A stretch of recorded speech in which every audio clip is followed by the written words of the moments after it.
Hello, good morning, good afternoon, welcome. I'm very pleased to be joined by Stefan Kaufman. Stefan is a senior advisor to a number of companies, nonetheless a member of the board of ThyssenKrupp, and follows a 12-year career in the German Parliament, the Bundestag, as a member of Parliament. So, Stefan, thank you very much for joining us. Obviously, Germany has been in the spotlight. We've seen a huge rise in interest in hydrogen, a huge potential for hydrogen. You're speaking next week in the World Electrolysis Congress, which is in Düsseldorf. We've got over, I think, 500-600 people attending there, and a huge interest around that electrolysis piece. So maybe take a step back and just tell us about your view of hydrogen, and given your previous work in the Member of Parliament, and how you see that role of sort of governments and now industry, now that you're working in the private sector. So yeah, give us some of your thoughts, please, initially on all of this hydrogen. Yes, hydrogen is of a very big interest of the German industry and government. So we knew that we have to import around of 80% of our hydrogen because we have not the capacities of renewable energy to produce the hydrogen in Germany. So we have to talk about partnerships with a lot of countries in this world. We built up some partnerships with Australia, for example, or with Namibia, also with Canada now. And there are a lot of potential delivering countries, but we have to have the hydrogen delivered to Germany. So we need to talk about infrastructures. We need about carriers like ammonia. We need a shipping infrastructure. We need a harbor infrastructure. And then we have to distribute all the hydrogen not only to the coast sides of Germany, but also to the more countryside. And that is one of the big challenges. And that is really the topic of the government, to look for also financing all these infrastructures, especially the pipelines, the reuse of gas pipelines, but also to build new pipelines. And for sure, for all that, we need a lot of new plants. We have to build all these ammonia plants in these countries where we produce the hydrogen to produce ammonia as a carrier. And we need for sure a lot of electrolyser capacities. And that is where ThyssenKrupp nucera is coming into the picture. So the company for which I'm working now, we are one of the biggest electrolyzer producers in the world. And but we have really some capacity problems. We have to scale up right now. We have to we have to scale up our production.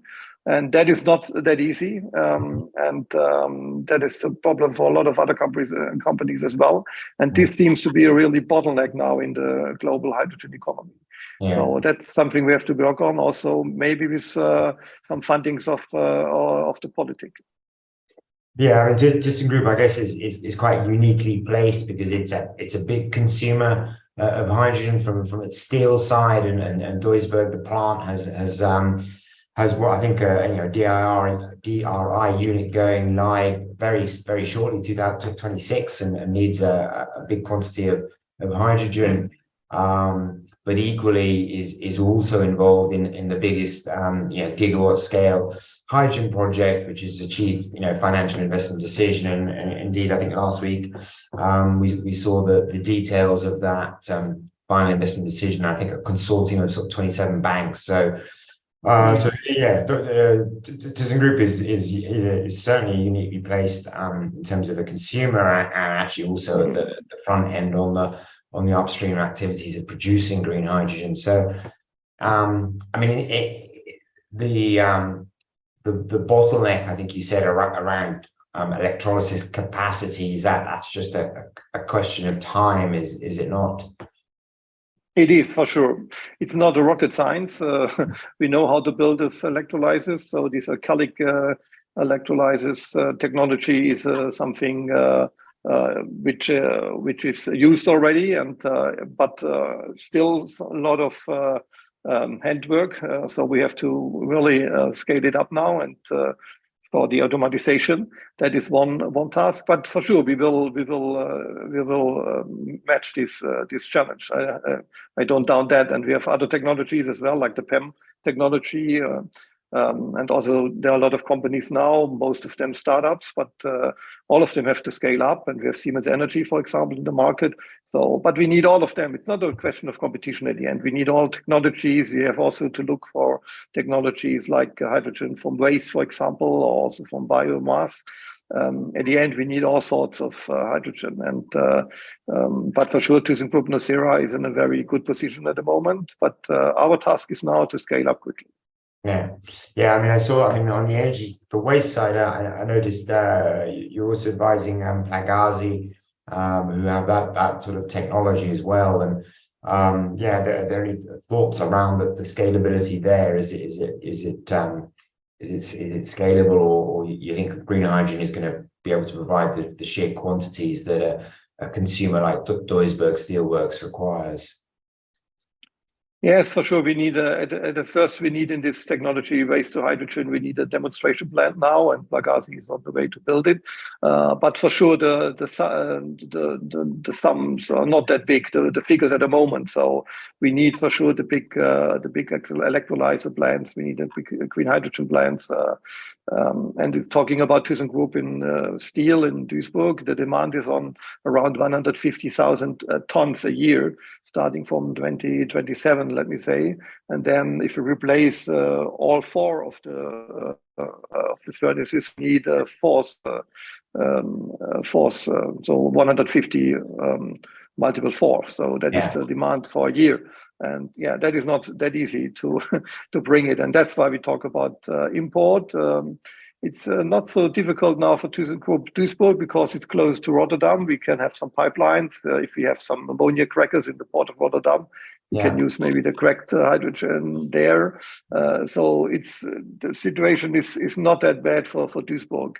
But anyway, you have to supply, you have to produce, and you have to deliver these 150,000 tons in 2027, and that is really close. It's 4 or 5 years now. Yeah, no, very close. I mean, you're speaking to us today from Stuttgart, which is, I guess, more landlocked, and certainly, I mean, you mentioned around repurposing the gas grid, and is that something you see the German government helping to subsidize? In previous energy transitions, we've seen a lot of like public sector participation to help fund them, be it from going from coal to oil or other previous transitions in history. I think. What do you think the feeling is in the Bundestag? At the end, it's a question of infrastructure, and infrastructure like motorways or internet is at the end also a task of the government at the early stage. And for sure, with the IPCEI project, we are now building up 1,100 kilometers of pure hydrogen pipelines, but it's 1,100 kilometers. So we have around 400,000 kilometers of gas pipelines in Germany for the supply of the houses and so on. So that's really a topic also for the southern part of Germany, for example. And all the plans at the moment are starting in the west and the northern part of Germany, but not goes really to the south. And that is really something the government has to help, has to have a view on it. We discuss it right now in our update of the national hydrogen strategy. It will be in the political discussion now. The next 2 weeks, the parliament will look up on it. So there's a discussion about a state-owned pipeline net, or at least some participation of the government and the state in a hydrogen net over Germany. So this is a very recent discussion we have now in Germany for the next weeks and months, I guess. Yeah, excellent. And in terms of Germany's energy partners in hydrogen, we've obviously been discussing at World Hydrogen Leaders, a lot of the work that's been ongoing. We've seen a number of obviously the German foreign ministries and energy ministries all going around the world and looking to form energy partnerships. And are there any sort of comments around those partnerships? I guess diversity is the name of the game, and having as many different possible suppliers is best from a geopolitical standpoint? Is that something you see happening? Yes, for sure. Diversity is the right word. So we have a lot of countries which want to produce hydrogen and deliver it to Europe. Yes, also small countries like yes, Namibia or Chile or whatever, Costa Rica, whatever. And then for sure we have some countries, they are faster than the others. And then we are talking about the MENA states, we're talking about Saudi Arabia, Emirates especially. So they have existing fossil-based energy industry. They will be faster, especially in producing blue hydrogen. But then we have also Northern European countries like Scotland or Norway. They will be faster than others. So let me say 2030, 2035, we will have a lot of countries able to produce and deliver green hydrogen. But the problem is a little bit for the next 5 to 10 years. And there the focus is more on MENA, is starting on Australia. We have hopes on Australia, maybe also Namibia, but we have to see how long they will take. But we have a lot of partnerships, also hydrogen partnerships. We have a lot of energy partnerships based on fossil energy, which we now transfer into green energy partnerships.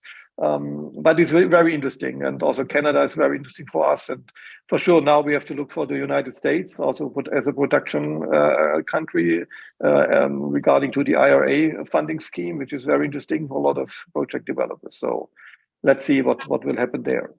Yeah, I mean, any comments around that? Clearly, yeah, the IRA is attracting a lot of attention from the finance community, and there is a considerable reaction, I guess, been to the Delegated Act in the EU and the sheer sort of complexity and questioning whether that really is investment grade policy. Have you got any comments on that?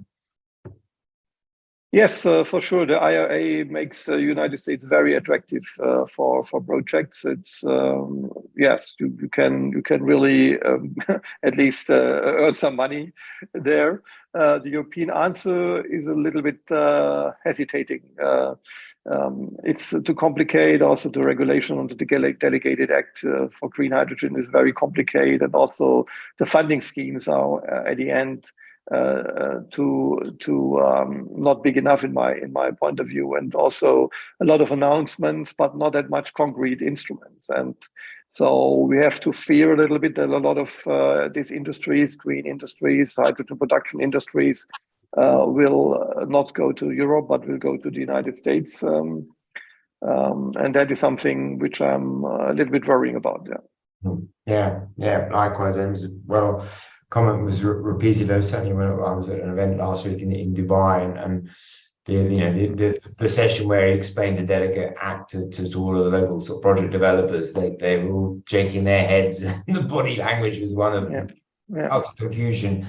But anyway, excellent. We are where we are, and hopefully there'll be modifications and clarity coming through as the Commission takes on board comments, etc. So we look forward to your participation next week at the World Electrolysis Congress. There's obviously lots happening. There's lots of work to be done. So yeah, many thanks for taking the time out to share some of your thoughts with us today. And as I said, we look forward to hearing more and joining the debates and helping accelerate the projects and partnerships and investments in this industry. So many thanks, Stefan. You're welcome. I'm looking forward to the event next week. Thank you so much. Many thanks. Take care. Bye-bye. Goodbye.